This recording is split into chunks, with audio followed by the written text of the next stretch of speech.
গরু গাড়ি আটকালাম কেন? আমাদের সরকার গরু আমাদেরকে একটা গাইডলাইন বেঁধে দেওয়া হয়েছে যে 14 বছরের নিচে কোনো গরুকে কাটা যাবে না, এবং কেউ যদি নিয়ে যায় বেআইনিভাবে তাকে সেই গাড়ি সেই মুহূর্তে ধরতে হবে এবং তাদের কাছে জন্ম সার্টিফিকেট দেখতে হবে, চেক করতে হবে, জন্ম সার্টিফিকেট চাইতে হবে। জন্ম সার্টিফিকেট দেখাতে পারে 14 বছরের নিচে যদি থাকে সেই গরু ইলিগাল, থানা কেস হবে তাদের নামে। আর যদি লিগাল হয়, মানে 14 বছরের ঊর্ধ্বে হয়, সেই গরু আমরা সসম্মানে সেই ব্যক্তিকে দিয়ে দেবো এবং সেই ব্যক্তিকে আমরা ছেড়ে দেবো সসম্মানে। কিন্তু 14 বছর না হলে আমরা সেই গরুকে আটকাবো এবং হয় গরু মালিকের হাতে তুলে দেবো, নাহলে গলার দড়ি খুলে আমরা গুদাম ছেড়ে দেবো। আজ কোথায় আটকালেন এটা? এটা আমাদের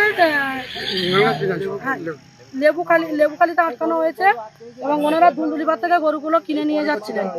এখানে দেখুন গরুর শুধু গরু মানে মধ্যবয়স্ক গরু যে তা নয়, ছোট ছোট 3 মাসের 4 মাসের বাছুর পর্যন্ত আছে, আর সেগুলো ভিতরে লুকিয়ে নিয়ে যাচ্ছে, বলছে নেই বড় গরু।